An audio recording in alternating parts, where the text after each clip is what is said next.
મિત્ર, ગીતામાં કૃષ્ણ ભગવાન એવું બોલ્યા છે, એવું લખેલું છે કે અર્જુન તું મને ઓળખતો નહીં. એટલે અર્જુને પ્રશ્ન કર્યો કે નથી ચમ ઓળખતો, તમે મારી સામે ઊભા છો, તમે કૃષ્ણ છો. અને એને હગો હતું, મોમાં ફાઈના કે એવું કોક હગા હતા. અને ચમ નહીં ઓળખતો એવું કહો, હું તમને ઓળખું છું ને. એટલે કૃષ્ણએ એવું કીધું કે મને ઓળખવા માટે તારે આ જે ચોબડાની આંખો છે એ કામ નથી આવતી. એના માટે દિવ્ય ચક્ષુની જરૂર પડતી હોય છે. એટલે અર્જુને તરત પ્રશ્ન કર્યો કે ચોબડાની આંખથી હું તમને ના જોઈ શકું, તમને ના ઓળખી શકું, તો એ તમે જે દિવ્ય ચક્ષુ કીધું એ દિવ્ય ચક્ષુ ચો મળે? એને તરત પ્રશ્ન કર્યો કૃષ્ણને. એટલે કૃષ્ણ ભગવાને કીધું કે દિવ્ય ચક્ષુની જરૂર પ્રાપ્તિ કરવી હોય તો જે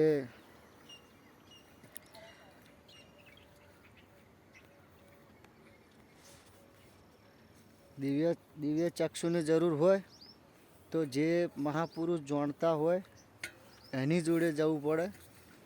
એનો કહેવાનો મતલબ કે સદગુરુ પાસે જવું પડે.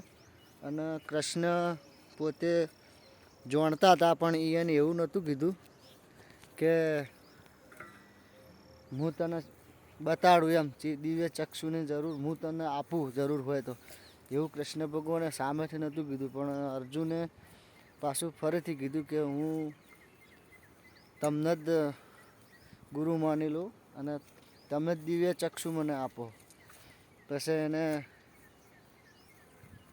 મહાભારતમાં એમને ખરેખર દર્શન કરાયા હતા, સ્વરૂપના દર્શન કરાયા હતા. જે વખત ધનુષ ઉપાડવાની ના પાડી હતી એ વખત એને બતાડ્યું હતું કે દિવ્ય ચક્ષુ કેવું કહેવાય. દિવ્ય ચક્ષુ એને આપ્યું હતું, સમજણમાં આલ્યું હતું. એને ઉપદેશ થઈ ગયો હતો. કુરુક્ષેત્રની અંદર યુદ્ધ કરવાનું હતું એ વખતે. ત્યારે એને દિવ્ય ચક્ષુની પ્રાપ્તિ થઈ હતી અર્જુનને. તાણે એને કૃષ્ણની ઓળખાણ થઈ હતી. એટલે એ અર્જુનની અને કૃષ્ણની વાત હતી. આપણે પણ એવું જ કોક છે. આપણે પરમાત્માને ઓળખવા માટે આ ચોબડાની આંખે જોઈએ ને તો રૂપ જ દેખાય, એના સિવાય બીજું કોઈ દેખાતું નહીં. અને કોઈ મહાપુરુષના ચરણોમાં જઈ અને દંડવત પ્રણામ કરી અને રીઝવી અને દિવ્ય ચક્ષુ પ્રાપ્ત કરવાની છે. માગી લે ને મળે એ વાત નથી. માગવાથી નહીં મળતી, સેવાથી મળે છે, ભાવથી મળે છે. માટે મહાપુરુષના ચરણે જઈને દિવ્ય ચક્ષુની પ્રાપ્તિ કરીએ તો જ આપણે પણ કૃષ્ણને ઓળખી શકીએ. બાકી આપણે આ વખતે કૃષ્ણને ઓળખાય એવું નહીં.